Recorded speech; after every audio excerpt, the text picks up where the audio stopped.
आप वापस इस पे नॉर्मल देखो, ये फिर नॉर्मल हो जाएगा। ये एंगल जो है ये फिर 45 का आ जाएगा इसमें, ये एंगल फिर 45 का होगा, तो फिर इसमें अपने पास टोटल इंटरनल रिफ्लेक्शन होगा, और टोटल इंटरनल रिफ्लेक्शन होगा तो ये लाइट रे यूं आएगी वापस अपने पास। देखो यूं गई, यूं आई और यूं आ गई अपने पास, तो लाइट रे की डायरेक्शन जो है वो रिवर्स हो गई। कितने एंगल पर बेंट हो गई लाइट रे? 180 पर अपने पास लाइट रे बेंट हो चुकी है। अब ये सारे एंगल तुम ये तो बता ही दिया था मैंने, 45 हो गया, ये भी 45 हो जाता है, ये 45 है, ये भी 45 है, और ये स्ट्रेट लाइन में ट्रेवल इसलिए करेगी क्योंकि नॉर्मल की डायरेक्शन में है, तो ये अपने पास 180 पे मोड़ दिया इसको। एक और चलते हैं अपन इसको, इसका तीसरा यूज जो है वो मैं बता देता हूं भाई। ये इसका थर्ड यूज है, ये राइट एंगल हो गया। जैसे ये दो लाइट रेज हैं ए एंड बी, यहां पर इनका रिफ्रैक्शन होगा भाई, टोटल TIR नहीं होगा, ओनली रिफ्रैक्शन होगा। ये रिफ्रैक्शन हुआ, ये लाइट रे यहां आएगी, ये लाइट रे यहां आएगी, यहां पर आते ही वापस इन दोनों का ये टोटल इंटरनल रिफ्लेक्शन हो जाएगा, TIR हो जाएगा, क्योंकि एंगल 45 बन जाएगा अपने आप ही। उसके बाद में ये लाइट रे इधर चलेगी, ठीक है, ये लाइट रे यहां जाएगी। तो अब अपने पास देखो यूं चल रहे हैं अपन, ये इधर गई, ये इधर गई, यहां से इसका TIR नहीं होगा, नहीं होगा, तो ये इसके आउटसाइड में चली जाएगी, ये इसके आउटसाइड में चली जाएगी। अब एक बार आप देखें कि हो क्या रहा है, ये ए है ना, तो देखो एक बार ये यहां से यूं चल रही है, तो ये ए हो गई अपने पास। देखो ये बी, ये यूं चल रही है, तो ये बी हो गई अपने पास। तो इसमें विदाउट चेंजिंग इन डायरेक्शन किसी भी ऑब्जेक्ट को रिवर्स कर सकते हैं भाई। रिवर्स कैसे किया? ए बी, तो वहां क्या हो गया, बी ए हो गया। मान लो ये head and tail, then tail and head हो गया, without changing in direction. And angle कितने पर आएगा इसमें? 0 डिग्री का एंगल रहेगा। तो अपन जो टोटल रिफ्लेक्टिंग प्रिज्म है उससे राइट एंगल पर बेंड कर सकते हैं, 180 पर भी कर सकते हैं एंड 0 डिग्री पर भी कर सकते हैं। केस की तीनों हैं अपने पास। आ गया समझ में? कोई डाउट हो एक बार आप बता दें, अदरवाइज इसका स्क्रीनशॉट लें तो अपन आगे चलें।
हाँ भाई, अच्छा ऑडियो ऑन नहीं था भाई, ठीक है, तो एक बार दोबारा बता देता हूं मैं। देखो साइन कन्वेंशंस फॉर लेंस, ठीक है, ये टॉपिक देखेंगे अपन। ये दोबारा मैं एक बार लिखूंगा नहीं, केवल वैसे ही बता दूंगा, उसका रीजन भी है। Sign conventions is same for lens and mirror. जो मिरर में है वही लेंस में है। Above principal axis height taken positive, below principal axis height taken negative. in direction of incident ray distance is taken positive, opposite direction to incident ray distance are taken negative। तो आगे अपन जैसे जैसे पढ़ते चले जाएंगे वो आता चला जाएगा, ठीक है। नेक्स्ट अपन चले इसमें लॉज या rules of rays for a lens. First है भाई, ये देखो पहले डायग्राम बना देता हूं फिर अपन आगे चलेंगे।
हाँ भाई देखो रूल्स क्या क्या हैं वो बता देता हूं मैं। फर्स्ट जो रूल है अपने पास आप वैसे जानते भी हैं 10th स्टैंडर्ड में भी है, लाइट रे which are parallel to principal axis incident on a lens, then after refraction refracted rays are converge or appear to converge at a focus, ठीक है। light rays which are parallel to principal axis, ठीक है, incident on a lens, then after refraction refracted rays are converge or appear to converge at a focus। तो देखो एक बार ये रहा, कोई दिक्कत नहीं है। Light rays are parallel to principal axis, converge हो रही है, रियल फोकस हो गया अपने पास। इसमें आ जाओ यहाँ पर, light rays are parallel to principal axis है, देन अपने पास डाइवर्ज हो रही है तो ये फैल गई। यहाँ से कोई ऑब्जर्वर अगर देखेगा तो यहाँ से आती हुई दिखेगी तो ये फोकस हो गया इसका, इसमें वर्चुअल फोकस हो गया, so that इसमें converge and in this appear to converge। next है second rule, second rule is a reverse of a first rule or vice versa। if a light rays are coming from focus or incident on focus, light rays are coming from focus or incident on focus, then after refraction light rays are parallel to principal axis। after refraction light rays are parallel to principal axis। देखो ये focus से start हुई अपने पास light rays, तो यहाँ से चली parallel to principal axis हो जाएगी। इसमें अगर आप चलें ये फोकस पर इंसिडेंट हो रही है, देन ये फोकस पे इंसिडेंट होंगी तो पैरेलल टू प्रिंसिपल एक्सिस हो जाएगी अपने पास, ये रहा इसमें, ठीक है। उसके बाद में अपन चलते हैं थर्ड नंबर। थर्ड नंबर है there are no change in path of light rays which are passes through optical center of any lens। तो कोई सा भी लेंस हो, ऑप्टिकल सेंटर से अगर लाइट रेज पासेज थ्रू हो रही है, there are no change in path of a light rays. तो स्ट्रेट लाइन ट्रेवलिंग है, ये देखो सारी की सारी लाइट रेज स्ट्रेट लाइन में ट्रेवल हो रही है। जब भी अपने को इमेज फॉर्मेशन करना हो, इमेज बनानी हो, तो 3 लाइट रेज हैं, उनमें से कोई से भी 2 लाइट रेज यूज में ले सकते हैं, इमेज फॉर्मेशन हो जाएगा।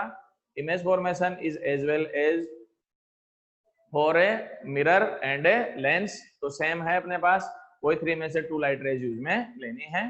नेक्स्ट, तो एक बार स्क्रीनशॉट ले लें, फिर नेक्स्ट टॉपिक लेता हूं मैं।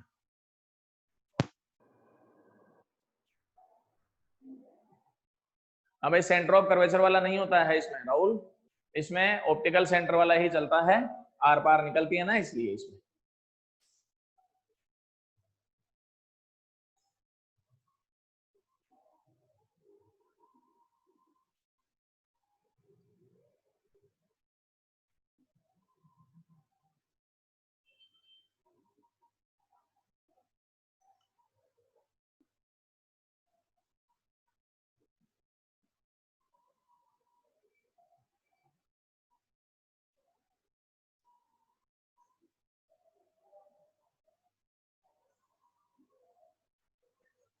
हाँ भाई, नेक्स्ट टॉपिक है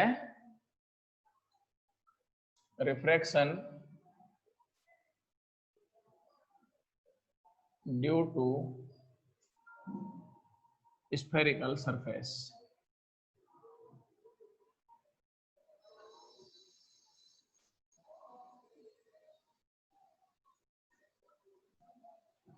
पहले डायग्राम देख लेते हैं भैया अपन।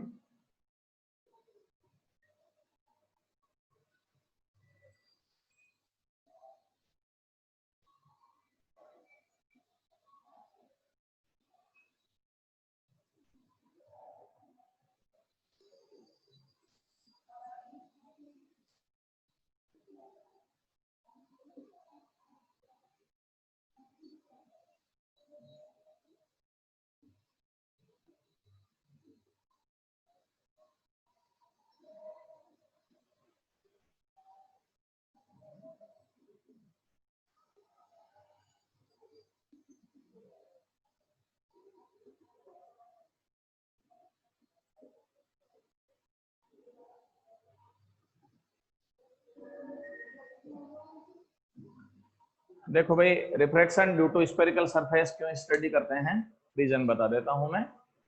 अपन जानते हैं lens is formed by 2 spherical surfaces, ये कॉन्वेक्स लेंस हो गया and it is a concave lens हो गया।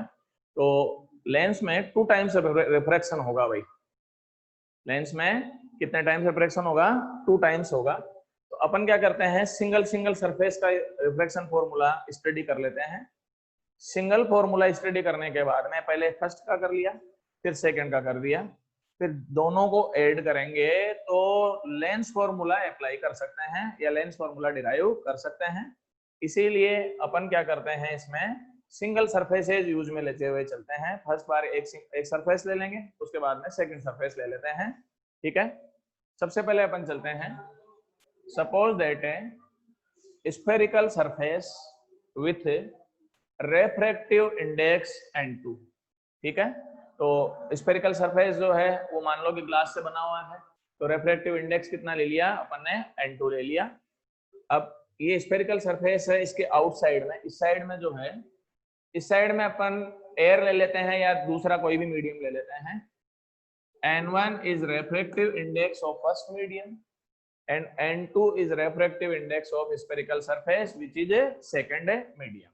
Is it clear? क्या दिक्कत आ रही है इसमें?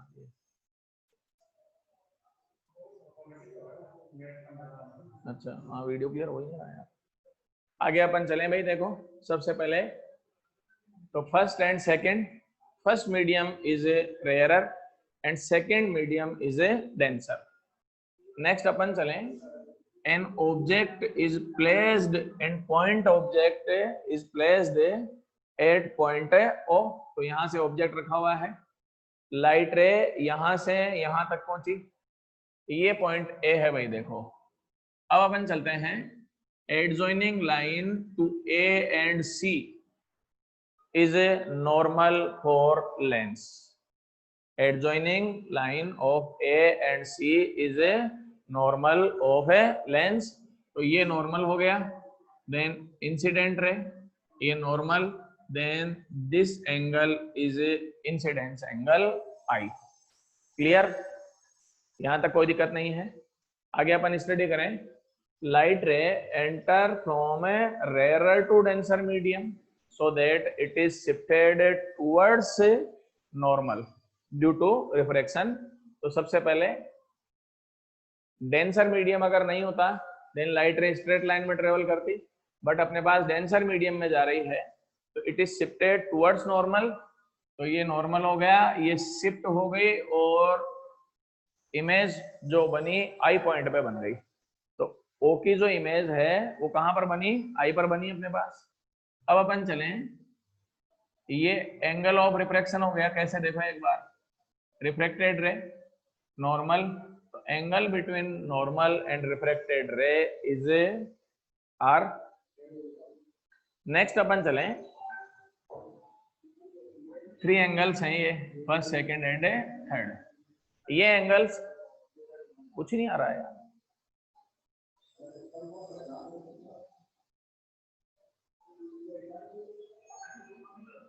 हाँ भाई, ये जो 3 एंगल्स हैं वो अपने मन से कुछ भी ले सकते हैं आप. चाहे तो एक्स वाई जेड ले सकते हैं.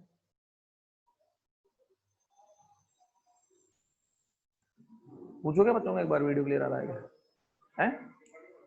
Then distance is r, it is radius of curvature. Distance of image I is taken v. तो ये यहां से यहां तक v हो गया. Is it clear? डिस्टेंस में कोई दिक्कत नहीं है, एंगल्स में कोई दिक्कत नहीं होनी चाहिए. अब अपन इसमें थोड़ा सा आगे चलेंगे. आपने एक थ्योरम पढ़ी होगी, 9th या 10th में आती है. ये इंटीरियर एंगल्स हैं x एंड y. ये थर्ड वर्टिसेज है. इस लाइन को आगे ले लेता हूं मैं, ये एंगल में z ले रहा हूं. देन थ्योरम से ये बताना है what is relation between x y and z. कौन जवाब देगा? देखे भाई, what is relation between x y and z? Kiran, Ajay, Rahul.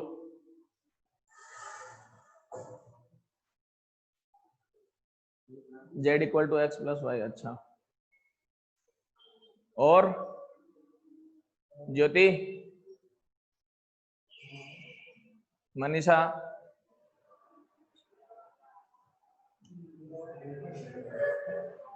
हाँ भाई. एक तो आंसर राहुल का सही है, समीर का सही है और धर्मवीर का भी सही है. तीनों ने सही आंसर दिए हैं. z is equal to x plus y. Sum of two interior angle is equal to exterior angle at a third vertices for a triangle. Then अपने पास क्या लिखेंगे इसमें? z is equal to x plus y. एक और बता देता हूं मैं इसमें, ये कोई रूल नहीं है भाई अपन इसी लाइन को आगे बढ़ाएं. आप इसमें यूं भी कर सकते हो, ये देखो, इस लाइन को भी आगे ले सकते हो. फिर यहाँ भी एंगल z ही होगा और z इक्वल टू वापस कितना आएगा? x प्लस वाई ही होता है अपने पास. किरणोला ने भी सही आंसर दिए हैं भाई. ठीक है, तो ये थ्योरम या ये प्रॉपर्टी मैं उस डायग्राम में यूज में लूंगा. ठीक है, तो y ट्राइंगल AOC, AOC दिख गया होगा ट्राइंगल. किस किस का सम किसके इक्वल होगा? किस किस का सम किसके इक्वल होगा? कौन बताएगा? देखें, AOC किस किस एंगल का सम किसके इक्वल होगा? किरण, धर्मवीर, भूमेश, आई.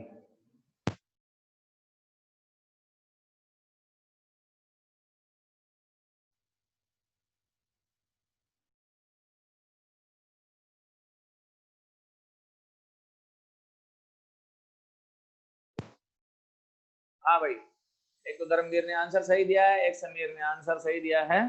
तो अल्फा प्लस बीटा, ये इंटीरियर एंगल हो गए alpha plus beta is equal to I. Then अपने पास क्या लिखेंगे, I is equal to alpha plus beta, equation number first.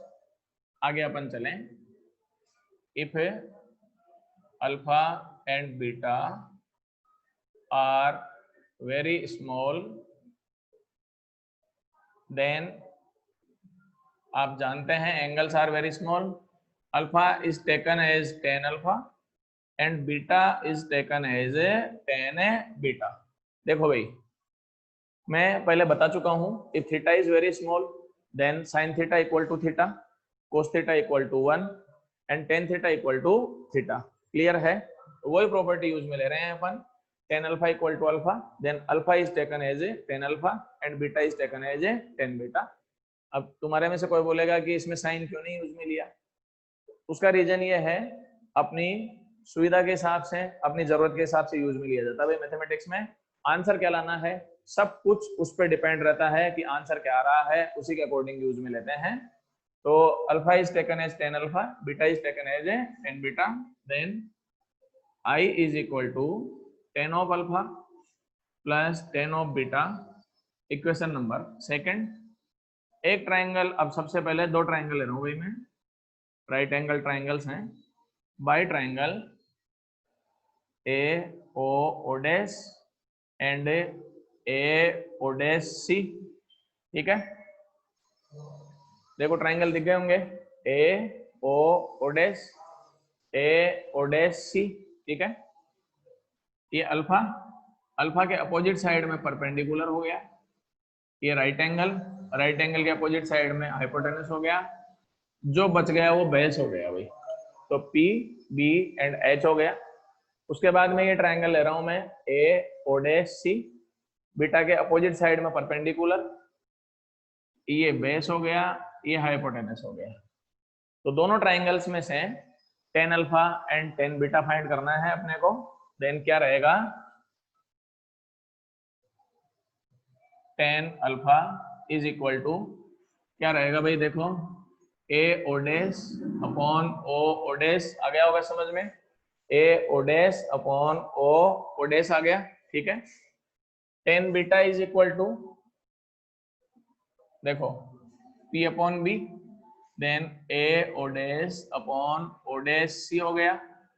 by putting value of 10 alpha and 10 beta in equation second, we get by equation first and second क्या रहेगा, देखो I is equal to a o dash upon o o dash plus a o dash upon o dash c, it is equation number third। ठीक है, एक triangle और use में लूंगा भाई मैं इसमें से, बाय ट्राइंगल ए सी आई, किस किस एंगल का सम किसके इक्वल होगा, बता सकता है कोई भाई फुर्ती से? हाँ कोई दिक्कत नहीं, टाइम अपने पास। बाय ट्राइंगल ए सी आई, किस किस एंगल का सम किसके इक्वल होगा?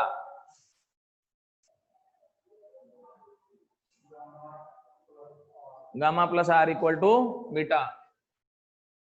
सही है भाई धर्मवीर का, ये रहा देखो ट्राइंगल ए सी आई, तो इंटीरियर एंगल हो गए आर एंड गामा, इनका दोनों का एक्सटीरियर एंगल बीटा होगा भाई, थर्ड वर्टिसेज में आना चाहिए अपने पास। Then R plus gamma is equal to beta and R is equal to beta minus gamma, if beta and gamma are very small, then क्या रहेगा भाई, चलो वही प्रॉपर्टी काम में ले वापस, beta is nearly equal to 10 beta and gamma is nearly equal to 10 gamma, then क्या रहेगा, R is equal to 10 beta minus 10 gamma, equation number 4। देखो भाई, हाँ भाई ज्योति का भी आंसर सही है, रह जाएगा भी सही है। 10 बीटा का वैल्यू यहां से है अपने पास, किसका वैल्यू फाइंड करना है अपने को, tan gamma, then by triangle A O dash I, A O dash I, gamma के अपोजिट साइड में परपेंडिकुलर, ये पूरा बेस हो जाएगा भाई इसमें ओ डैश आई के equal, then tan gamma is equal to A O dash upon O dash I हो गया इसमें, ठीक है। अब by putting value of tan beta and tan gamma in equation 4 we get, तो by equation 4 r is equal to a o dash upon o dash c, it is value of tan beta, यहां से इसमें negative sign है, then a o dash upon o dash i हो गया, ये equation number 5 हो गया। एक बार आप स्क्रीनशॉट ले लें, फिर मैं आगे बढ़ूंगा भाई इसमें। 14 की स्पीड में दो और चल रहे हैं क्लास है।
By Snell's law, we know n21 is equal to sin I upon sin R। देखो भाई, light ray enters from n1 to n2, so that n21 is equal to sin I upon sin R। If I and R is very small,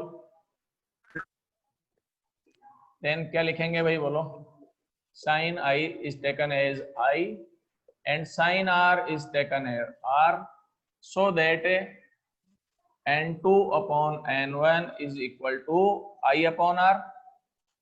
cross multiply करें, n2R is equal to n1 I। अब by equation 3rd and 5th, ठीक है ना, तो by equation 3rd and 5th we get, चलो भाई एक बार value रखें इसमें 3rd and 5th से, then n2 is equal to a o dash upon o dash c minus a o dash upon o dash I is equal to n1 a o dash upon o dash plus a o dash upon o dash c। देखो भाई पूरे equation में a o dash common होगा, then cancel out हो जाएगा अपने पास, n2 multiply कर दो, ब्रैकेट हटाओ, n1 भी मल्टीप्लाई करके ब्रैकेट हटाएं अपन, तो क्या रहेगा इसमें, ये किया है इसमें, तो क्या रहेगा n2 upon o dash c minus n2 upon o dash I is equal to n1 upon o dash plus n1 upon o dash c। अब शिफ्ट कर रहा हूं भाई मैं इसको इधर और इसको इधर, then n2 upon o dash c minus n1 upon o dash c is equal to n1 upon o dash plus n2 upon o dash I। समझ में आया होगा, कोई डाउट नहीं होना चाहिए, सिंपल मैथमेटिक्स चल रही है अभी तक तो। अब अपन इसको ये लिख सकते हैं n2 minus n1 upon o dash c is equal to n1 upon o dash plus n2 upon o dash I। अब एक बार डायग्राम यूज में लेंगे भाई, देखो value of o dash minus u, o dash c r and o dash I is a v, then क्या रहेगा n2 minus n1 upon R is equal to n1 upon minus u plus n2 upon v. It is formula for a refraction of a spherical surface.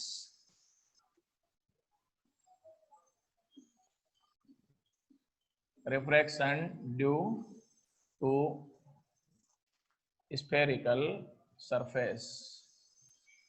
ये है भाई इसका formula. एक बार screenshot ले लें. Time हो गया, क्लास खत्म.